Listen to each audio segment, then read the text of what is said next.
تو جب دو من ملتے ہیں تو پھر یہ چیز انسانیت ہو جاتی ہے, دھرم کے اوپر ہو جاتی ہے. میں آپ کو بتاتا ہوں, میری بہن نکھت, ان کی شادی ہوئی ہے سنتوش ہیگڑے کے ساتھ, وہ ہندو ہیں, تو اس کو آپ لو جہاد کہیں گے.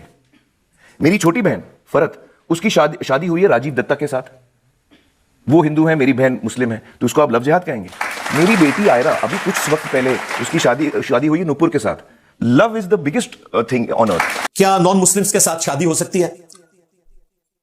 تو نان مسلمز کے ساتھ شادی میں صرف ایک ایکسیپشن ہے کہ اہل کتاب کی عورتیں مسلمانوں کے لیے حلال کی گئی ہیں سورۃ المائدہ میں. صرف اہل کتاب, جوز اور کرسچنز, اور وہ بھی ان کی عورتیں. مسلمانوں کی عورتیں ان کے مردوں کے لیے حلال نہیں ہیں. ان کی عورتیں مسلمان مردوں کے لیے حلال ہیں نکاح کی بائنڈنگ کے ساتھ. نکاح اسی طریقے سے ہوگا, ایجاب و قبول ہوگا, گواہوں کی موجودگی میں, حق مہر سب کچھ. اور یہ بھی پریفریبل نہیں ہے, صرف اجازت کی حد تک ہے, اور وہ بھی جوز اور کرسچنز. کسی ہندو لڑکی کے ساتھ شادی کرنا یا کسی سکھ کی لڑکی کے ساتھ شادی کرنا, کسی ایتھیسٹ لڑکی کے ساتھ شادی کرنا, اس کی اسلام میں اجازت بالکل نہیں ہے. اہل کتاب کی عورتوں کے ساتھ شادی کرنے کی اجازت ہے. سورۃ البقرہ میں اللہ تعالیٰ نے مشرک کے ساتھ شادی کرنے سے مسلمان مرد و عورت دونوں کو منع کر دیا. لیکن سورۃ المائدہ چونکہ بعد میں نازل ہوئی ہے, سورۃ المائدہ میں اللہ تعالیٰ نے ایک ایکسیپشن دے دی. اگرچہ جیوز اور کرسچنز بھی مشرک تھے, لیکن ان کی عورتیں حلال کر دی, صرف اس وجہ سے کہ وہ آسمانی مذاہب کے ماننے والے ہیں, ابراہیمی دین کے ماننے والے ہیں, ٹیمپرڈ فارم میں ہی صحیح. یہ بعض لوگوں نے جو کہا نا, انڈیویجولز نے, کسی کا عقیدہ نہیں ہے, انڈیویجولز نے, دنیا کے تمام مکاتب فکر کے علماء کا یہ اجماعی عقیدہ ہے کہ جوز اور کرسچنز کی عورتیں حلال ہیں. جن علماء نے اپنے طور پہ یہ بات کی نا کہ چونکہ جوز اور کرسچنز بھی شرک کرتے ہیں, جوز تو آج کل کے نہیں کر رہے, کرسچنز کرتے ہیں, تو وہ مشرک کی کیٹیگری میں فال کریں گے, یہ بالکل غلط ہے. اللہ تعالیٰ کو پتا تھا, اللہ تعالیٰ نے پھر بھی ایکسیپشن دی ان کے شرک کے باوجود. قرآن تو ان کا شرک بیان کر رہا تھا. یہ غلطی صرف آج کے علماء کو نہیں لگی, بعض. عبداللہ ابن عمر کا بھی یہی موقف تھا. صحیح بخاری میں آتا ہے کہ عبداللہ ابن عمر کہتے تھے, میں تو اس سے بڑا کوئی شرک نہیں سمجھتا کہ کوئی حضرت عیسیٰ کو اللہ کا بیٹا کہے. پھر وہ سورۃ البقرہ کی آیت سے رزلٹ نکالتے تھے کہ چونکہ اللہ تعالیٰ نے مشرکہ کے ساتھ شادی سے منع کیا, لہٰذا صرف عبداللہ ابن عمر اکیلے صحابی ہیں, ان کا تفرد ہے, وہ جوز اور کرسچنز کی عورتوں کے ساتھ بھی شادی کرنے کو جائز نہیں سمجھتے تھے. لیکن یہ تفرد ہے. جو کہتے ہیں نا جی تمام صحابہ جو ہیں وہ قابل اتباع ہیں, تو پھر اس میں عمل کریں, وہ بھی مانتے ہیں کہ ان کا تفرد ہے. خود حافظ ابن کثیر نے تفسیر ابن کثیر میں باقاعدہ بخاری کی یہ حدیث لے کر عبداللہ ابن عمر کا جو قول موجود ہے بخاری میں, باقاعدہ رد کیا ہے کہ ان کا یہ موقف اجماع امت کے خلاف ہے. صحابہ کرام نے اس چیز کو ایکسیپٹ نہیں کیا, یہ ان کی ذاتی رائے تھی. قرآن میں بالکل واضح اللہ تعالیٰ نے اہل کتاب کی عورتوں کے ساتھ اجازت دے دی ہے, اور سورۃ المائدہ سورۃ البقرہ کے بعد نازل ہوئی ہے, اور اللہ تعالیٰ نے اس طرح کا کوئی فرق نہیں کیا کہ ایسے جوز اور کرسچنز جو شرک نہ کرتے ہوں ان کی عورتیں حلال ہیں. یہ کوئی ایکسیپشن بیان نہیں کی, اور وہ بھی اس زمانے میں کوئی اکا دکا ہوگا, ادروائز سارے شرک کرتے تھے. قرآن نے سورۃ المائدہ میں ان کا شرک بیان کیا ہے. لقد کفر الذین قالوا ان اللہ هو المسیح ابن مریم, بے شک وہ لوگ کھلا کفر کر رہے ہیں جو کہہ رہے ہیں کہ اللہ ہی عیسیٰ ابن مریم ہے. لقد کفر الذین قالوا ان اللہ ثالث ثلاثہ, بے شک وہ لوگ بھی کھلا کفر کر رہے ہیں جو کہہ رہے ہیں کہ اللہ تین میں سے ایک ہے. تو اللہ خود ان کا شرک بیان کر رہا تھا اسی سورۃ المائدہ میں, جس سورۃ المائدہ میں ان کی عورتوں کے ساتھ نکاح کی اجازت دے دی, یعنی اللہ نے ایکسیپشن دی. اب اسے ایکسٹراپولیٹ کریں. اگر جیوز اور کرسچنز کی عورتیں مسلمانوں کے لیے حلال ہیں, تو شیعہ کی عورتیں سنیوں کے لیے حلال ہیں, اور سنیوں کی عورتیں شیعہ کے لیے حلال ہیں. جیوز اور کرسچن سے تو گئے گزرے نہیں ہے نا, یہ لاجیکلی بات کر رہا ہوں. ویسے تو مرد بھی حلال ہے, لیکن میں ایٹ لیسٹ کہہ رہا ہوں کہ عورت والا معاملہ تو کوئی کر سکتا ہے نا. اس سے یہ سیدھا سادہ رزلٹ تو نکلتا ہے. رہا ہمارے پڑوسی ملک میں جو مسلمانوں نے ہندوؤں کے ساتھ شادیاں کی ہوئی ہیں, اور ہندو مردوں نے مسلمان عورتوں کے ساتھ, تو اس کی شریعت میں بالکل اجازت نہیں ہے, سیدھی سی بات ہے. ایشو نمبر 4, وہ لین دین کا معاملہ نان مسلم کے ساتھ بالکل کر سکتے ہیں. نبی الاسلام نے خود کیا. بخاری مسلم میں حدیث ہے, آپ صلی اللہ علیہ وآلہ وسلم کی وفات اس حال میں ہوئی کہ آپ کی زرہ گروی رکھی تھی ایک یہودی کے پاس, اور آپ کی وفات کے بعد قرض اتار کر وہ زرہ واپس لی گئی. یہ بخاری مسلم میں آیا. تو نبی الاسلام نے اپنی وفات تک ان کے ساتھ لین دین کا معاملہ کیا, حالانکہ وہ سودی کام بھی کرتے تھے. نبی الاسلام نے سودی کام نہیں کیا, لیکن ان کے ساتھ لین دین کا معاملہ کیا. کس کے ساتھ؟ یہودیوں کے ساتھ.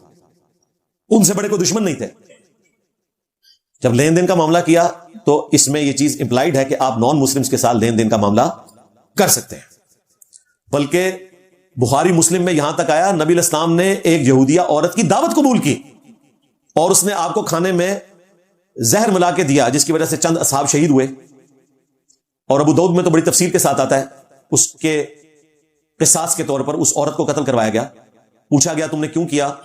تو بخاری مسلم میں آتا ہے کہ اس نے کہا کہ میں نے جج کرنا تھا کہ واقعی اللہ کے رسول ہیں یا نہیں ہیں. اگر اس سے یہ شہید ہو جاتے تو یہ جھوٹے تھے، اور اگر ان کو پتہ چل جاتا تو یہ اللہ کے رسول ہیں. نبی اسلام کو تو پتہ چل گیا، لیکن کچھ اصحاب کھا چکے تھے، وہ تو شہید ہو گئے. نبی اسلام نے جب بوٹی رکھی، بخاری مسلم کے الفاظ ہیں، تو اس بوٹی میں سے آواز آئی کہ مجھے نہ کھائیں، مجھ میں زہر ہے. تو نبی اسلام نے تھوک دیا، آپ تو بچ گئے، لیکن بہر اس زہر کا اثر اللہ تعالیٰ نے باقی رکھا آنری طور پر.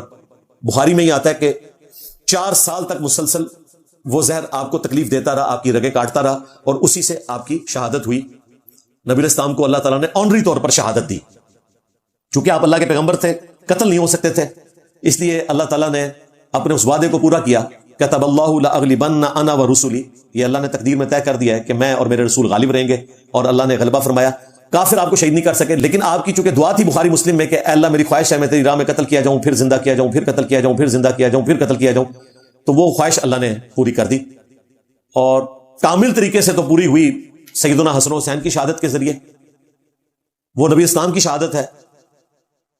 تو سیدہ عائشہ سے نبی اسلام نے کہا کہ وہ زہر میری رگیں کاٹ رہا ہے. جو غالی رافضیوں نے کہا کہ نبی اسلام کو نعوذ باللہ امہات المؤمنین نے زہر دے دیا تھا، تو اس پہ میری ویڈیو بھی ریکارڈ ہے، رسول اللہ کا قاتل کون، حدیث لدود کے اوپر وہ جو دوائی ٹپکائی گئی تھی، وہ کہتے ہیں حضور کے حلق میں یہ زہر ٹپکا دیا تھا. تو میں نے اس کا جواب دیا، وہ آپ تفصیلی ویڈیو دیکھ لیں، ملینز آف پیپل نے وہ ویڈیو دیکھی ہوئی ہے الحمدللہ. تو نبی اسلام نے لین دین کا معاملہ بھی کیا، دعوت بھی قبول کی. آپ بھی کر سکتے ہیں، نان مسلم کی دعوت بھی قبول کر سکتے ہیں، لین دین کا معاملہ بھی کر سکتے ہیں.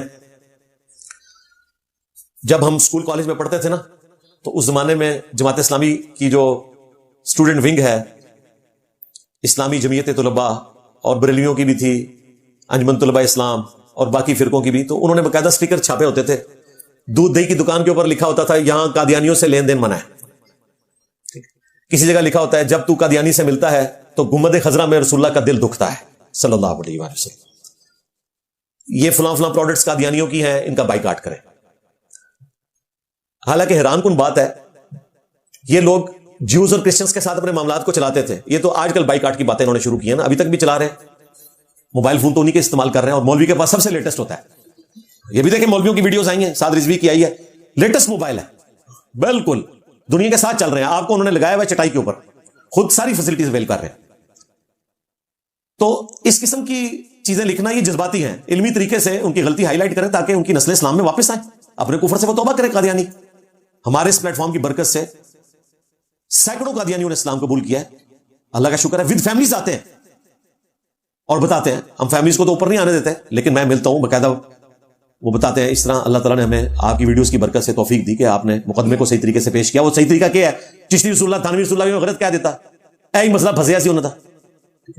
تو بھائی یہ سٹیکرز اگر آپ چھاپ رہے ہیں تو اس کے نیچے لکھیں کہ جب تو چشتی رسول اللہ والے سے ملتا ہے، جب تھانوی رسول اللہ والے سے ملتا ہے تو بھی گنبد خضرا میں رسول اللہ کا دل دکھتا ہے.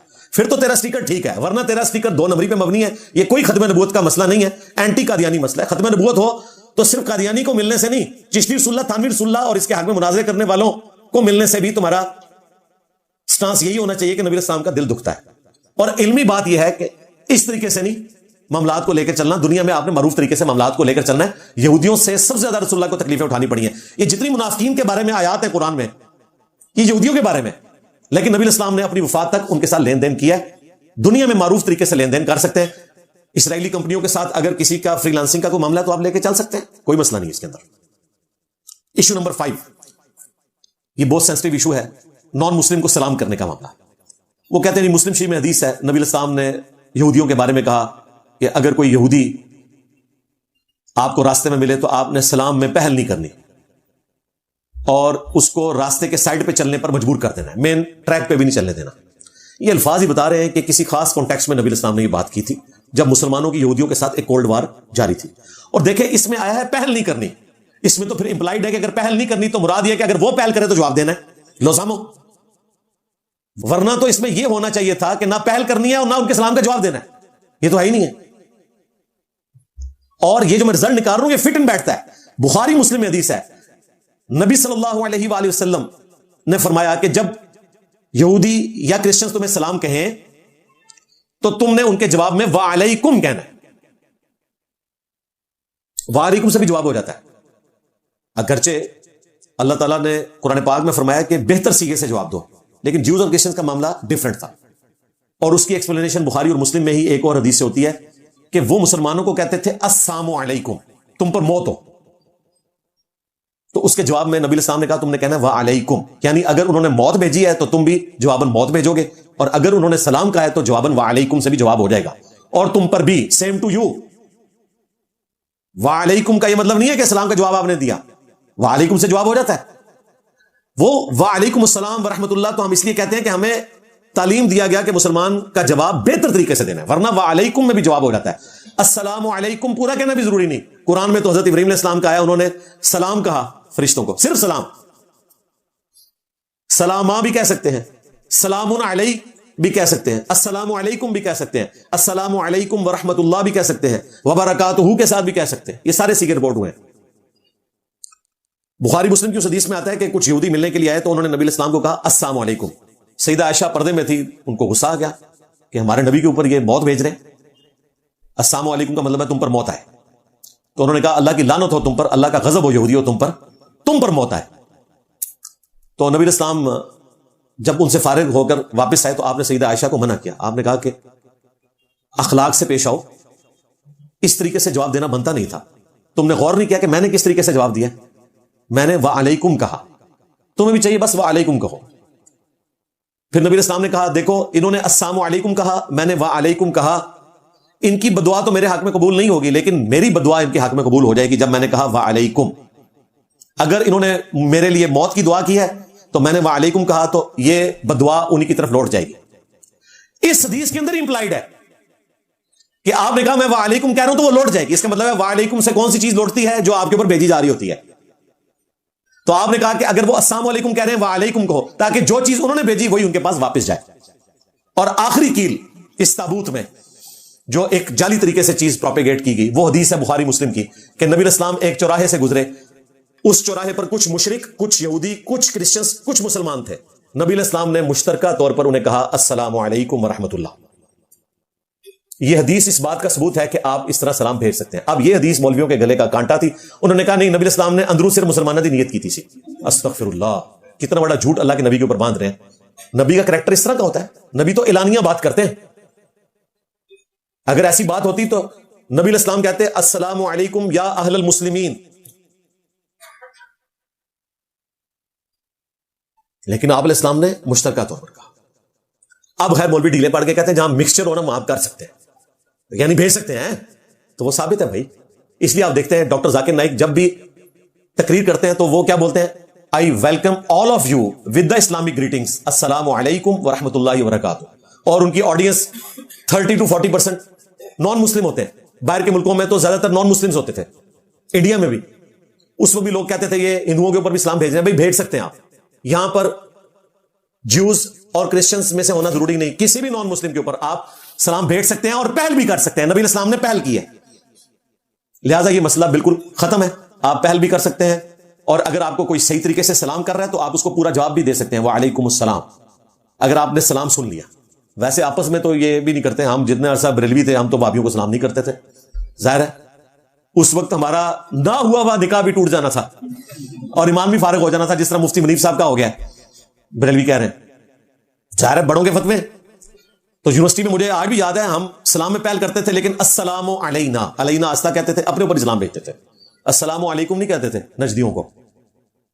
جب ہم بریلوی تھے، اہل حدیث کو اور دیوبند کو. آج تو میں پہل کرتا ہوں، کوئی کرسچن میرے سامنے آ جائے، کوئی ہندو آ جائے. ہماری اکیڈمی میں تو ساروں کے فون آتے رہتے ہیں، اور کبھی کوئی بڑی پرسنالٹی ہوتی ہے تو میرے ساتھ وہ بات بھی کروا دیتے ہیں، تو میں پہل کرتا ہوں سلام میں. بڑے حیران ہوتے ہیں لوگ کہ جی یہ آپ کیا کر رہے ہیں. تو اس لیے میں نے اس کو ریکارڈنگ میں بھی لیا ہے. پہلے بھی کئی مواقع پہ میں نے اس کو ذکر کیا، آج چونکہ ایک موقع تھا اس لیے میں نے اس کو ذکر کر دیا. ایشو نمبر 6 وہ ہے جی نان مسلم کے ساتھ دوستی کرنا. ظاہر ہے باہر کے ملکوں میں آفیسز میں نان مسلم جاب کر رہے ہوتے ہیں، دوستی کرنی پڑتی ہے. کہتے ہیں نہیں جی قرآن میں ہے کہ یہود و نصارہ کو دوست نہ بناؤ. قرآن میں صرف یہ تو نہیں آیا، قرآن میں یہ بھی آیا کہ تم مسلمانوں کے ساتھ مودت میں، محبت میں سب سے قریب کرسچنز کو پاؤ گے، کیونکہ ان میں قسیسین ہیں اور رہبان ہیں اور وہ تکبر نہیں کرتے، نرم مزاج لوگ ہیں. تو قرآن میں تو یہ بھی آیا. قرآن میں یہ بھی آیا کہ بعض اہل کتاب ایسے ہیں کہ ان کے پاس تم ڈھیروں ڈھیر سونا رکھو امانت کے طور پر تو تمہیں واپس بھی لٹا دیں گے. اس کا مطلب ہے تم نے لین دین کا معاملہ بھی کرنا ہے, دوستی کا معاملہ بھی کرنا ہے. دشمنوں کے پاس تو جا کے آپ نے مانتے نہیں رکھوانی. تو قرآن میں یہ بھی لکھا ہوا ہے. وہ کون سی دوستی منع ہے جس میں آپ مسلمانوں کا راز لیک کر دیں, اور وہ بھی اس صورت میں اگر آپ اس پوسٹ کے اوپر ہیں. ایک عام آدمی کی کیا اوقات ہے, اس نے کون سا ایسا راز بتا دینا ہے. لیکن آرمی چیف ہے, پرائم منسٹر ہے, اسی طریقے سے چیف منسٹر ہے, ان کی دوستیاں اس لیول پر کسی نان مسلم کے ساتھ نہ ہو کہ کوئی حکومتی راز ان کو لیک کرے. ویسے وہ لین دین کا معاملہ بھی کریں, دوستی بھی رکھیں, لیکن کوئی چیز شیئر اس طرح کی نہیں کر سکتے. اس طرح ہمارے اٹامک انرجی کے اداروں کے لوگ, آرمی کے لوگ, وہ تو مسلمانوں کے ساتھ بھی نہیں شیئر کر سکتے. ہمارا سیکورٹی اوتھ ہوتا ہے.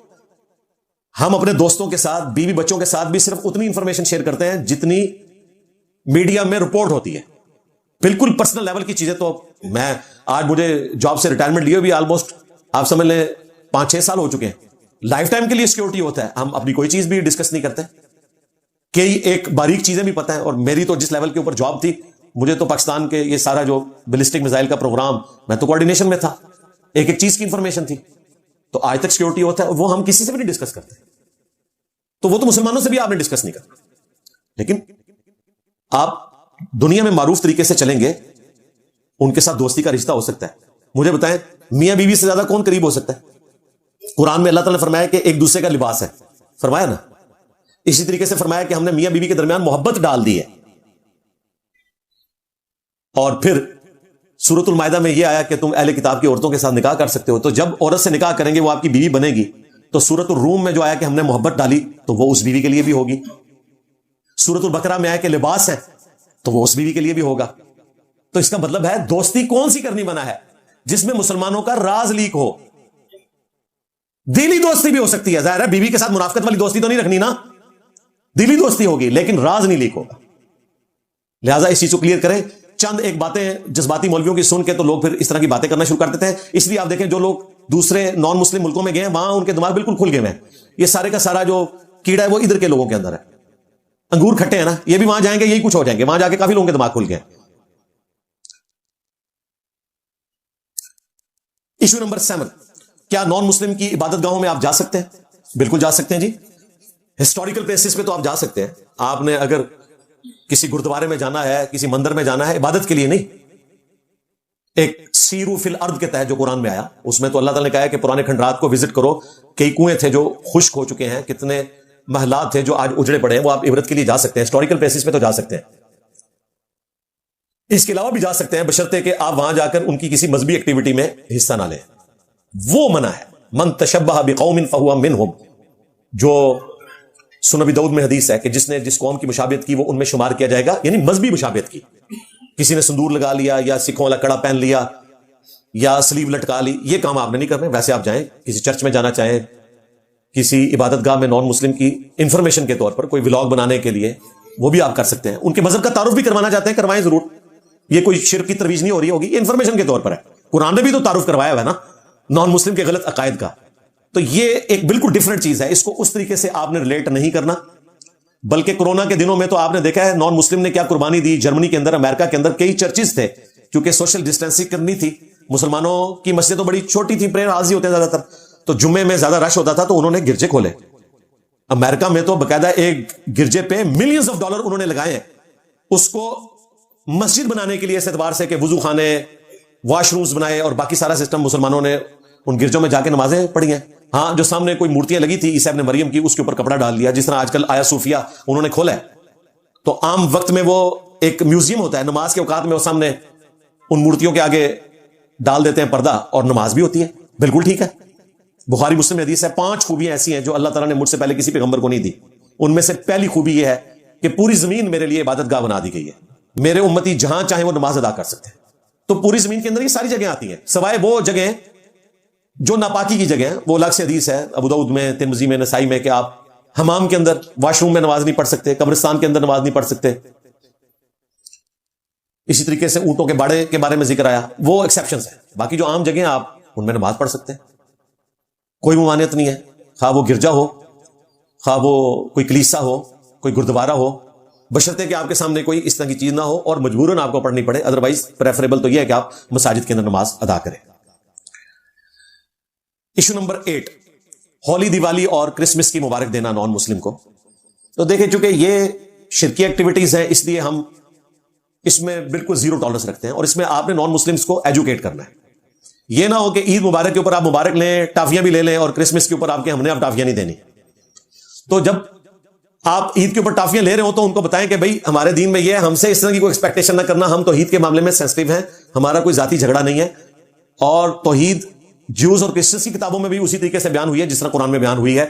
وہ قرآن نے ہمیں واضح حکم دیا ہے کہ ہم تو مسلمان کا بھی بنایا ہوا کوئی کھانا، کوئی نظر و نیاز جو غیر اللہ کے لیے ہو یا غیر اللہ کے نام پر ہو، کوئی ذبیحہ یا کسی کی خوشنودی کے لیے ہو، وہ ہم نہیں استعمال کریں گے. سورۃ المائدہ، سورۃ النحل، سورۃ البقرہ کے اندر آیا، سورۃ الانعام میں بھی. بلکہ مسلم شریف میں تو تفصیلی حدیث ہے، بخاری میں موجود ہے. مسلم شریف میں تو مولا علی علیہ السلام کی وہ تفصیلی حدیث جس کا کچھ حصہ بخاری میں ہے کہ ان سے جب کسی نے پوچھا کہ آپ کو نبی علیہ السلام نے قرآن کے سوا بھی کچھ دیا، تو انہوں نے کہا کہ نبی علیہ السلام نے وہی کچھ دیا ہے جو باقیوں کو دیا ہے. ہاں، فہم قرآن ہر بندے کا حصہ ہے. البتہ یہ ایک صحیفہ انہوں نے اپنی تلوار کی نیام میں سے نکالا جس میں لکھا ہوا تھا کہ جو مدینے میں کسی بدعتی کو پناہ دے اس پہ اللہ کی لعنت، اللہ کے فرشتوں کی لعنت، تمام لعنت کرنے والوں کی لعنت. جو اپنے باپ کا نام بدل لے اس پہ اللہ کی لعنت، اللہ کے فرشتوں کی لعنت، تمام لعنت کرنے والوں کی لعنت. جو غیر اللہ کے نام کی نظر و نیاز دے، ذبیحہ کرے اس کی خوشنودی کے لیے، اس میں بھی اللہ کی لعنت، اللہ کے فرشتوں کی لعنت، تمام لعنت کرنے والوں کی لعنت. اور قیامت کے دن اللہ تعالیٰ ایسے لوگوں کا نہ کوئی فرض قبول کرے گا، نہ کوئی نفلی نماز. وہ صحیفے میں سے جو صوفیاء نے اپنا دین نکالنا تھا نا، ساری لعنتیں نکلی ہوئی ہیں اور انہی کے اوپر پڑی ہوئی ہیں. اس کے اوپر بھی میری الگ سے ویڈیو ہے. تو غیر اللہ کی خوشنودی کے لیے اگر کوئی مسلمان بھی کرے تو ہم اس کا نہیں کھاتے، تو نان مسلم کو بتائیں کہ آپ کے ساتھ مسئلہ نہیں ہے، ہم اپنوں کا بھی نہیں کھاتے، قرآن نے ہمیں منع کیا ہوا ہے. ہاں، ریلیجس ایکٹیویٹی نہ ہو، کھانے والی چیز حلال ہو تو آپ بالکل کھا سکتے ہیں، کوئی مسئلہ نہیں ہے، ضرور کھائیں. ایشو نمبر 9، نان مسلم کو کیا قرآن کا ترجمہ دے سکتے ہیں؟ قرآن بھی دے سکتے ہیں بھائی. قرآن کا ترجمہ کیا ہے؟ قرآن بھی دیں. وہ کہتے ہیں جی وہ قرآن دیں گے تو بے حرمتی ہوگی، نان مسلم ہے، پتہ نہیں وضو کیا ہے، غسل نہیں کیا. او بھائی، یہ وضو غسل کی پابندیاں آپ کے لیے ہیں، ان کے لیے نہیں ہے، یہ ذہن میں رکھیے گا. اور پھر مجھے بتائیں، اس وقت دنیا میں 1.5 کروڑ کرسچنز ایسے ہیں جو بائی برتھ عربی بولتے ہیں، ان کی زبان ہی عربی ہے، ان کو قرآن کا ترجمہ عربی میں دیں گے.